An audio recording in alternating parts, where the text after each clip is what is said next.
AskReddit by MochiBoy04. Which singer can't actually really sing? Whitney Houston strongly believed that Paula Abdul couldn't sing. Paula walked so J-Lo could run. Omi. The dude who sang Cheerleader. I had a friend in high school go to a concert where he played and without auto-tune it's so bad. It was annoying with the auto-tune as well. Biz Markie. And everyone loved him for it anyway. You got what I need. Victoria Beckham at Posh Spice. At the Spice Girls reunion tour, each member did a solo. When it was her turn I was on the edge of my seat because I couldn't imagine what the plan was. She stalked seductively onto the stage and twirled around a bit to the music, didn't so much as hum, which was probably wise. I've heard that she frequently had her mic turned off during performances for exactly this reason. She had a good sense of humor about it though. J-Lo obviously. How she sings is exactly how she talks. Loandal SFs. Oh then I'll raise you Kim Zolciak. Don't be tardy to the party. DJ Khaled. Neither is he really a DJ, nor a singer. I really do wonder why he is famous. He is good at remembering his name. Perfect time to remember Ashley Simpson's SNL mess lol. That awkward jig after the audio malfunction. Have you seen those videos of Enrique Iglesias at his concert without autotune? I honestly feel like something has happened in the past few years because my husband and I saw him live without autotune like 5ish years ago. Ironically he was still touring with Pitbull back then, and he did a really great job. So maybe he's just really aging and his vocals just aren't holding up? A version of this question is asked constantly here. The established answer is J-Lo. People also say Anthony Kiedis, but they love him anyway. And for some reason Katy Perry gets roasted in the comments, even though a lot of her songs are technically demanding. Katy Perry is one of those cases where people only remember her earlier career. She was a little off back then, but she grew quite a lot. The Sewing Machine probably. This left me in stitches. Vince Neil. Dude is terrible. What, you don't like the sound of an old fat man struggling to breathe? To his credit, he went from bad to funny because he's so bad. Dude just needs to get off the stage. That's a legacy act fans genuinely need to stop supporting. I'm gonna go the opposite route and use this opportunity to point out what an amazing singer T-Pain is.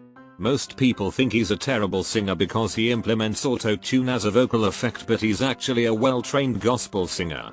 Please check out his Tiny Desk concert at NPR. T-Pain is truly incredible. I watched an interview with him and he was talking about how for years everyone talked about how he destroyed music because of his auto-tuning, and he nearly gave up. His wife encouraged him to let people hear his real voice and he is astoundingly talented. Fergie. Boy did she butcher the Star-Spangled Banner. The best part of the Star-Spangled Banner was watching all the basketball players try their hardest to not laugh. J-Lo. Selena Gomez. I was so disappointed when I saw a clip of Selena Gomez singing Lose You to Love Me Live. The studio recording is an incredibly beautiful song, but her live performance was horrendous. To counter that, Fab Moran, the last surviving member of Milli Vanilli, can actually sing. He even touts singing Milli Vanilli songs live. They got done so dirty SMH. They were just ignorant as to how shitty the music business was. They really got screwed over hard. Depends what you mean. From a pure technical perspective I'd say Bob Dylan is an example, but I'd still consider him a great singer in some sense. To me the most important part of singing is conveying and imparting emotion, which I think he does remarkably well despite his melodic limitations. There are plenty of technically talented singers who are boring and uninspiring, and I'd much rather listen to someone like Dylan. Phrasing too. He's good at that. Ashley Simpson. True, but she did that jig pretty well. Ian Brown, which is why he's like quadruple tracked on Stone Roses albums. On average he can hit the notes, but each take would be off one way or the other. Saw them live at Reading 96 and left to go and see Underworld instead because of how bad his voice was. Underworld are brilliant. I love the Roses too, well, the first album anyway, but I've never heard a good word about his vocal talents. Still managed to have a good and interesting solo career though. But then he came out with all the anti-vax stuff, so now I can't escape the fact that he's at it. JLO. Yoko Ono.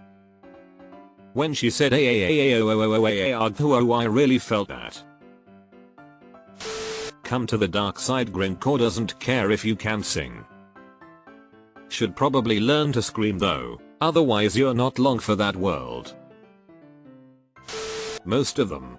I'm more shocked to learn when someone is actually good, like Ariana Grande, who I assumed was auto-tuned nearly entirely.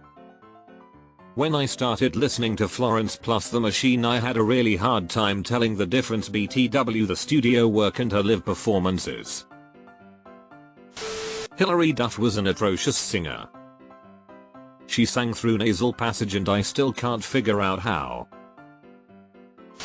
The dude from Puddle of Mud. That cover of Nirvana's About a Girl is about as bad as it gets.